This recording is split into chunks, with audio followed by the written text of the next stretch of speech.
You felt it for a long time. Something about you is different. Even when everything is calm, your mind is still working. It doesn't fully stop. It keeps running in the background. You're not broken. You just can't switch it off. Highly intelligent minds rarely experience true calm. Not because they seek drama, not because they enjoy chaos, but because their mind doesn't settle easily. Even in quiet moments, something is still moving. A question, a possibility, a flaw in the system, an unfinished thought. Psychology suggests that intelligence doesn't just expand knowledge, it expands awareness. And awareness makes peace harder to reach. One reason is constant mental activity. Highly intelligent brains tend to operate at a higher baseline. They don't wait for stimulation, they create it. Even when nothing requires attention, the mind keeps searching. What could be better? What's missing? What comes next? That inner movement makes stillness difficult. Another factor is pattern recognition. Intelligent minds quickly notice what doesn't align. When something feels off, it doesn't just disappear. The mind holds on to it. While others ignore inefficiency or contradiction, you see it clearly. And clarity can be uncomfortable. Not knowing feels calm, but awareness creates tension. There's also the tendency to simulate the future.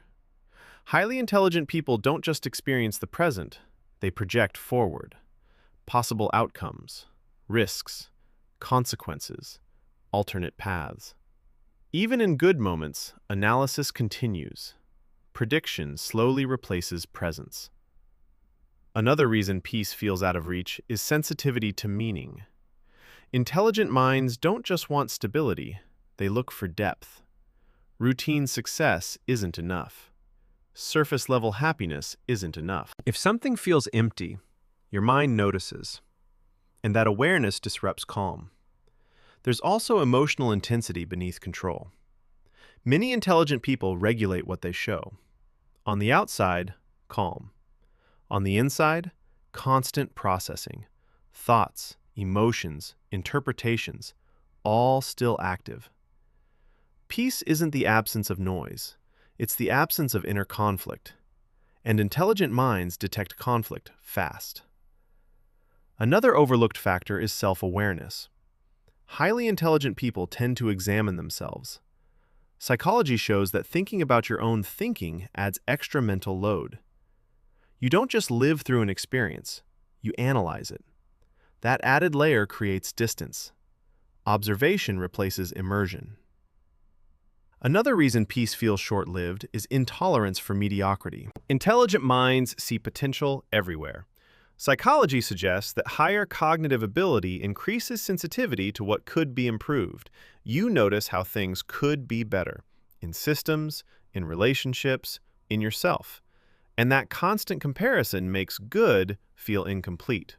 There's also the difficulty of switching off. Highly intelligent minds rarely fully power down.